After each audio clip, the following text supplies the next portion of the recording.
मेरे बच्चे, अच्छे लोगों के साथ बुरा क्यों होता है? ये सवाल बड़ा ही गंभीर है। मेरे बच्चे, आपने महसूस किया होगा कि जो अच्छे कर्म करते हैं वो हमेशा परेशान रहते हैं और जो बुरे कर्म करते हैं वह खुशी से जी रहे होते हैं। अच्छे कर्म करने वाले आखिर परेशान क्यों होते हैं?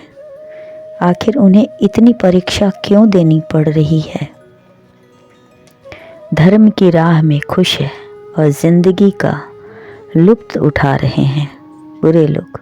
अगर आपके मन में भी यह सवाल आया है कि आज हम आपको इसका जवाब देंगे। मेरे बच्चे, मनुष्य जैसा सोचता है और जो महसूस करता है वैसा कुछ नहीं होता, बल्कि अज्ञानता की वजह से वह सच्चाई नहीं समझ पाता है।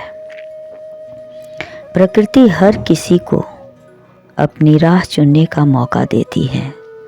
अब वह मनुष्य की इच्छा पर निर्भर करता है कि वह धर्म की राह चुने या अधर्म की। मेरे बच्चे, जो धर्म की राह पर चलता है, दान पुण्य करता है,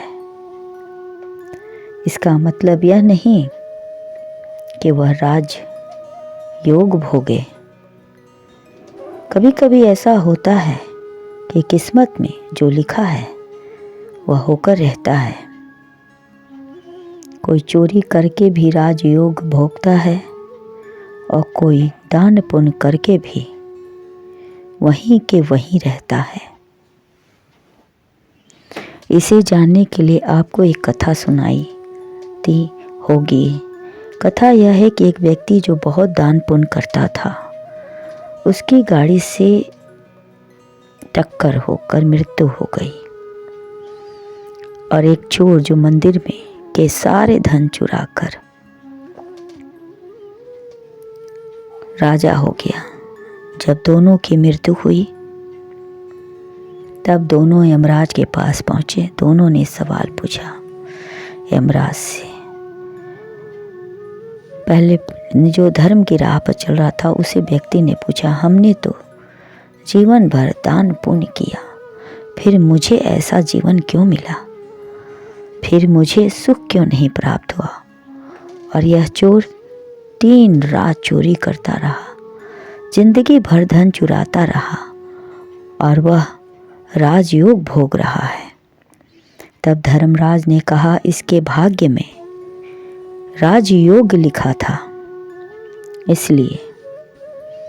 इसलिए थोड़ी सी चोरी करके यह राज भोग रहा है। और आपके दान पुण्य में कुछ कमी थी, आपकी नीयत में कुछ कमी थी, इसीलिए आप सुख ना भोग सकें। परंतु धर्म और अधर्म का फल सभी को यहीं भोगना होता है। इसीलिए अपना कर्म करें, भाग्य कभी भी बदल सकता है। सदैव अच्छा करें मेरे बच्चे, खुश रहें।